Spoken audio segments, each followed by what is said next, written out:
Coming from humble beginnings, this ex-farmhand and freezing worker took the corporate world by storm and had a successful career in the recruitment arena for many years before starting his own business. Steve attributes his ongoing success to the many strong relationships he has built over the years, which were all initiated at networking events. Known as the Networking King, Steve has been an avid networker since the age of 5, and he now shares his successes, failures and absolute disasters in the world of networking. Please welcome Steve Simmons of the Swatter. Thank you. Now Tim, can you just stay up here, mate? I might need a bit of a hand with this. Okay. As a persuader, you always got to have an off list, people you like to off. Okay. Good evening, Dubbo! Oh, come on, you can do better than that. Origin Bathurst can do better than that. Come on. Good evening, Dubbo! Much better. Oh, I don't know, I think let's go a bit better, actually. Come on, one last go. Good evening, Dubbo! Well done! Thank you. Okay, now, when I first went to my first professional networking event, and I've got to say that, you know, I come off a farm and then into the freezing works, and then, unfortunately, I got injured, so I had to find some other type of work. And they said, oh, Steve, you can do office work, mate. You were pretty bright at school. I thought, oh, yeah, I'll give it a go. So I got a job in a bank. And I thought that was pretty good. And I got it through networking, because my grandfather knew the bank manager for 40-odd years. And the guy said, yeah, Steve, you can start, mate, but can you go buy some shoes? You can't wear gumboots in here. So I thought, okay, that's all good. I started off my career in the bank, and unfortunately, it didn't last very long because I had a few issues. One of them was that I used to swear quite frequently and often at customers. And a person sort of took me aside and said, Steve, you can't talk like that to people, mate. You've got to be able to, and I said I wasn't really abusing them, I was just sort of talking my normal language. So anyway, things started getting a bit hot for me in Auckland, New Zealand, so I thought, oh, let's go to Sydney, because a lot of Kiwis go over there at that time. And I went for a 3 weeks holiday, and I got into Sydney, and I thought, man, what a place. It was absolutely amazing. And there were so many opportunities that we couldn't get, from my perspective, in New Zealand. So I started working in different places, and I ended up in the debt collection game. And I started working for companies like, does anybody remember Sander Finance? Custom Credit. Who loved Custom Credit? No one. They were absolutely shocking the way they treated people. But that's the way I sort of learned and got into office work, and a lot of the stuff I had to learn myself.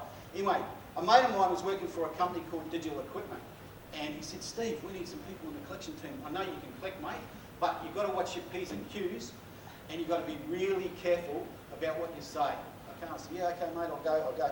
He said, now, I want you to go to a networking event.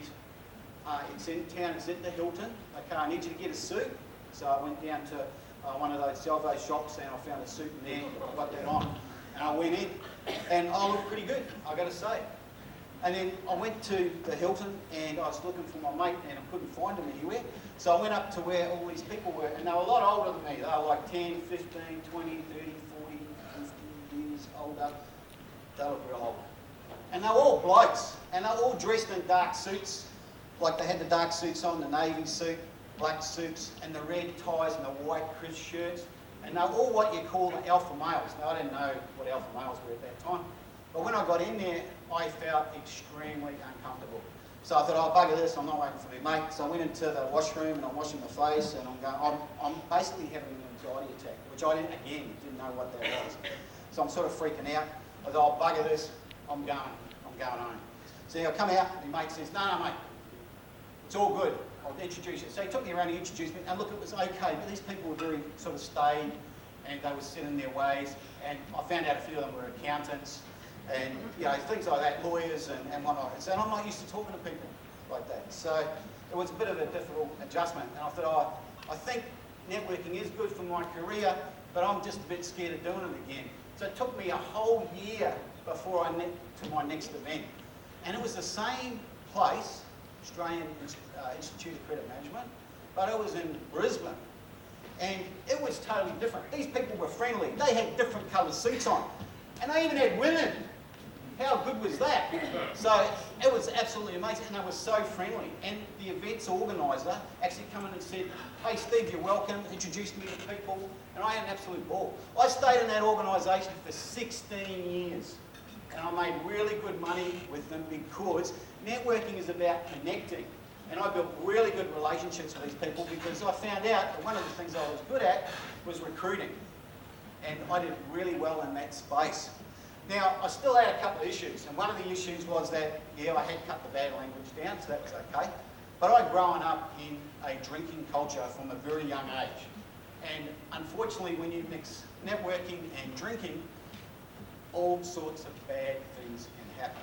So, again, I basically had to, I'll just grab my little finger here.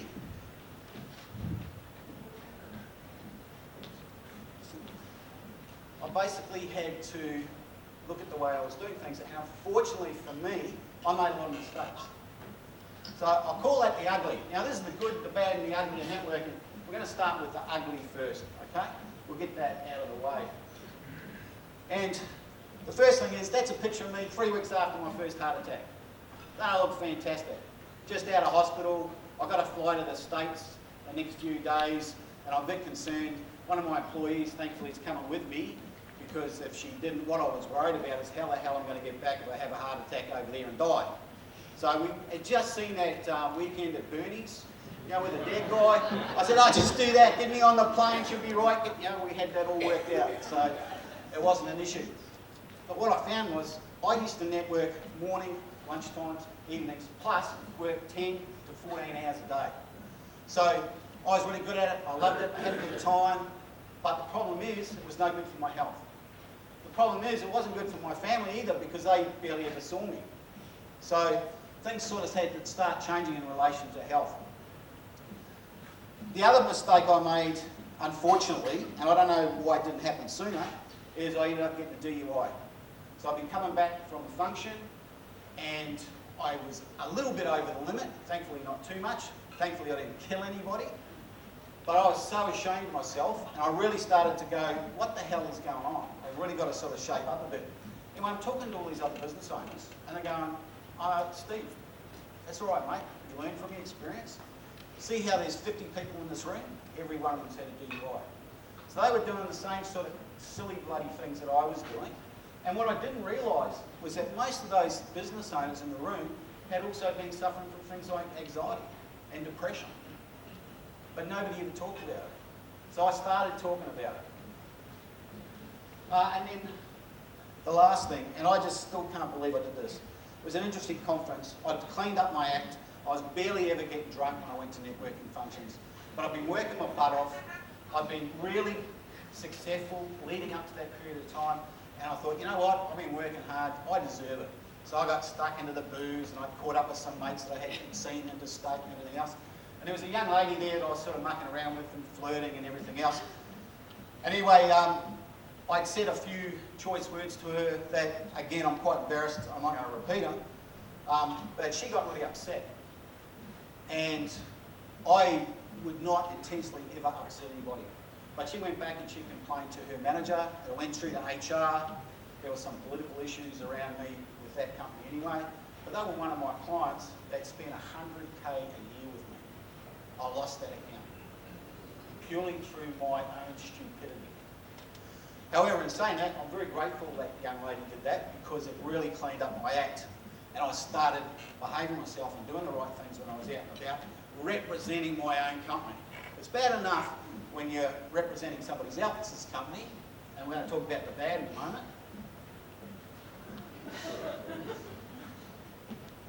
Anybody been there? All right? Okay. When you're representing somebody else's company, you don't want to be looking like that, especially these days, because everybody's got cameras. Okay? When you're running your own company, you're a leader, right? You're a role model in your community. And you don't want to be ending up like this on the front page of your local paper or through social media. Okay? Not anymore. So, what I wanted to talk about was a couple of things, and the first one that comes to mind is I started behaving myself. I really did. And I thought, who has trouble remembering people's names once they meet them? I am an absolute shocker. So the first thing that I thought of was, somebody taught me this and said, you know what, Steve, when you meet somebody, you then put an object next to their name. So, hi, this is John, he looks like Pumpkinhead. Okay, John, Pumpkinhead. And make sure you don't get those mixed up, because that can cause some problems. Okay? And that worked really well. And I'm going, right, next function I go to, whoever I get introduced to, I am going to remember their name. So anyway, young lady comes in and I meet her, and her name's Jane, and she's a business owner, and I'm thinking, oh, this is really good. That's great. I remember her name, Jane. And then a couple other guys come over, oh, Steve, how you going? And I'm going, I'm going to introduce Jane to these guys, and then for whatever reason, Jane's name went out of my head. I have no idea why. Why can I not remember that? So Jane's standing here, and I'm standing here, and the two guys are approaching, and I'm thinking, tell you what, she's got a name badge on. I just look at her name badge. So I'm kind of looking like this, and I realise that my glasses are not my usual sight glasses, and I can't see like this close up with them. I can see you guys, but I couldn't see this. Anyway, unfortunately, Jane's name tag was in a very inappropriate place about here, and she was quite an endowed young lady, and she's going, what is this old bloke doing? And I'm kind of looking at the name, because all I'm focused on, I've got to get this bloody name right. And finally I saw it. Oh, by the way, events organisers, when you put name badges on, can you make sure that they're large, the first name's in large letters, so that blind people like me can goddamn see them, because it is really embarrassing. So anyway, I finally saw it, introduced them, and that was all good. And then she's still looking at me quite oddly, and I'm thinking, oh, this is really awkward. So I thought, I'll tell you what. I rang her up and I said, oh, look, I'm really sorry about this. This is what happened. And I explained to her, and she just burst out laughing. So I ended up getting a coffee meeting with her and doing some business with her. But you do need to be careful of things like that. And then Penny. Penny was an HR graduate, very lovely young lady, and she heard that I placed HR graduates or HR personnel, and she knew I was at an RE function, so she went along. She showed a bit of initiative. She's a really bright, sparkly young lady. And anyway, she asked the events organiser, she said, oh, Steve Simmons here. Yeah, he's in the corner. He's talking to somebody, and of course I'm there, talking to people. And as this young lady's approaching, I saw her out of the corner of my eye, and we're in a sort of group there, and I thought, oh, we'll just sort of open up so this young lady can come in and talk to us. And as she sort of got to this right here, she tripped, which in itself was not that good. But the other thing was she had a rather large glass of red wine, and as she tripped, she managed to stay upright, good thing.